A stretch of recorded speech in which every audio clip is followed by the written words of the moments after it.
Let's talk to Sir Iain Duncan Smith, MP, Conservative Party, former Conservative Party leader, of course, who knows not only a thing or two about running some businesses, but also a bit about China as well. Sir Iain Duncan Smith, very good morning to you. Good morning, Mike. I mean, I suppose the big question here is, you know, the government say they've taken over British Steel, that it will now be run sort of, you know, by the taxpayer, for the taxpayer, paid for by us, run by Jonathan Reynolds. But have they actually rescued it? That's not really clear, is it? Well, it's a little unclear because, well, it's quite a bit unclear because they've taken the powers. They're quite sweeping powers, by the way, because they haven't actually nationalised it. What they've done is taken the powers to direct it. And they can do quite a lot of things under this particular bill. We, in Parliament, said they should have a sunset clause in it, which means they have to come back to the House in 6 months and then again in a year's time, if these powers are still there, to explain why they continue them. So they have to vote to continue the powers. We don't want them to take this over on the basis that the government can run it in perpetuity. It's really a case of, we need to know what you've done, you report back, and if we don't like it, we can vote down the bill. Because it's more like a sort of boardroom coup, isn't it, where the Chinese company Jingjie remain the shareholder, but they're not on the board anymore. My personal view is we should be clearing them out. Because I smelt a rat over this some time back. I advised that I said to the last government, don't let a Chinese company take over our pretty much last remaining blast furnace. The reason is because that produces the best steel that you need. It's the steel we need for aircraft, for the military. We need them for tanks. Also need them for cars. Really good steel, not some of this bad steel that comes across from China. And why would they take over an organization like this, which they knew would need a lot of investing in, and then it looks like tentatively step away from it and eventually ask and say they're going to close the blast furnace? Now, the reality is the blast furnace needs, it's perfectly functional now, but it does need some investment into it to get it up to speed. And then if they do, an arc furnace maybe, which is an electrical one, but, you know, that's way down the road. So the key question is, make sure it's up and running properly right now and then make improvements. They didn't want to do that. Now, of course, if you look very carefully, China overproduces steel massively. They produce about, I think it's about 50, 60 billion metric tons of steel a year. They don't use most of that because their property business has collapsed, which means that they've got a lot of spare steel, no buildings being built. The result of all of that is they've been dumping it. They've been dumping it on lots of countries. South Korea has complained about them. Vietnam said enough's enough. Europe is now going to put tariffs up on them. We're the only country that seems to have taken no action on China. Worse, we're kissing their backside at the moment by running over there with every, including, I think I was on your program the other day talking about the chief of the defense staff. What an outrage that is. So the key here is the only reason to have taken these powers is to reset and then get somebody else to take it over in the commercial world, and not the Chinese. So they need to keep it running only for the period that it takes to ensure the investment is right and another company or somebody else takes it over. But right now we do need this. It's strategic. Because without this, and we're trying to build up the armed forces, we'll be importing steel mostly from other places. And what's interesting about this all, in the middle of the debate, Mike, was the final comment, which I made and others made, which is, you know why we can't make steel at the moment in this country? Is because we have the highest energy costs in the whole of the world. Our energy costs are ridiculous. They're $500 per megawatt hour.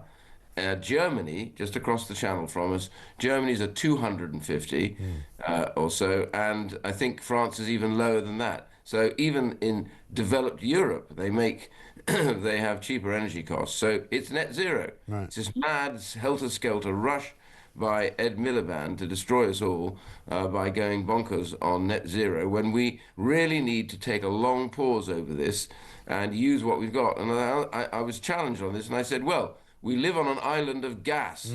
Why aren't we drilling for our own gas? I know of no other country that would not make use of their gas and oil resources like we are failing to do. We're even cementing up the one shale gas probe we had earlier on. So it's ridiculous. It's all mad. That's what it really is. And also, if the electric arc furnace is brought in, that won't be able to produce the steel that you talk about that we need so much for the military, for the airline business, and for cars, because green steel is not what you might call, sort of, battle safe, if you like, because it's made, generally speaking... It's not virgin steel, that's what you're talking about. Yeah, it's recycled steel, and if a missile hits it and it's on a tank, the tank will just literally melt.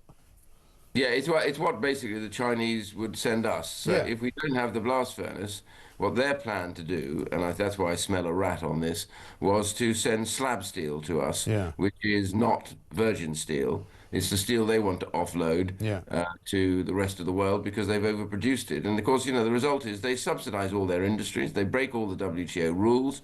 They've gone contract after contract, whether it's Huawei or whatever, where they're able to outbid all of the commercial companies in the Western world because we're not allowed to subsidize our companies, but they are. And so all of this tells you we should never have got involved with China in the first place. And it's time for us now to stop this madness of rushing over there to see if we can do arrangements with them. All they do is dump product on us. Well, I've got James Murray, the Exchequer Secretary to the Treasury, coming on the show later on. What should I ask him about this? How long does he plan to hold on to this? How much money does he plan to spend on it? Taxpayers' money, of course.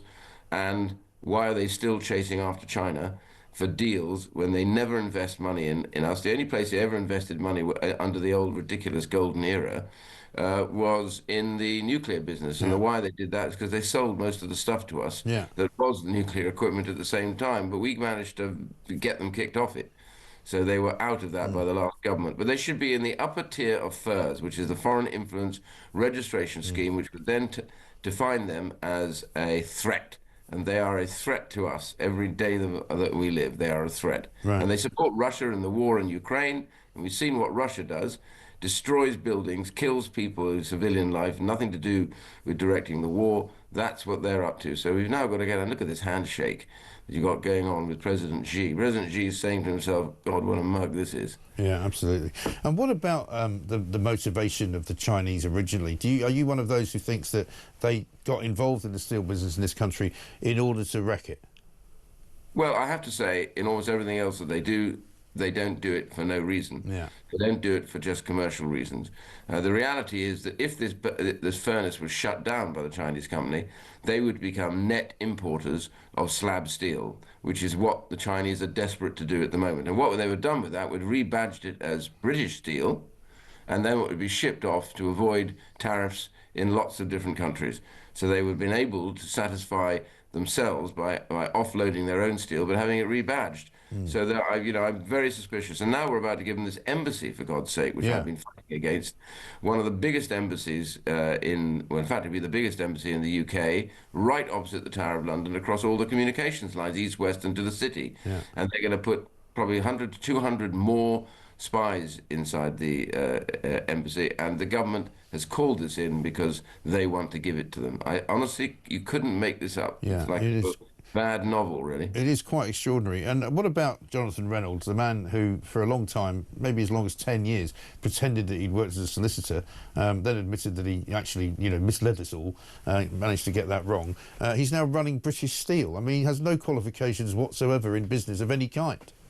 Well, the key thing is that this whole process lasts as short a time as possible, which is why I was very keen and still remain keen to make sure that they come back to us very quickly about what their plans are for it. I mean, we had to have this debate on Saturday.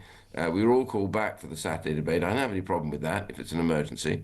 But I thought it was an emergency, but I gather that the coal itself still hasn't made itself way to the plant. So if it was such a rush, why wasn't it there that evening? Why didn't they just seize the damn stuff and take it through? That was the key point to this, that they would make sure this furnace kept going. And that, it seems to be the key, and I'm still waiting to see whether or not they've actually done it. It's still not clear where that coal is. We think it's still on the ship. If it's still on the ship, we should have seized it by now. Interesting. If that's the point of the legislation, that's what we should have done. Well, we'll find out whether that's the case later on in the show. Sir Iain Duncan Smith, as ever, thank you very much indeed. Former Conservative Party leader.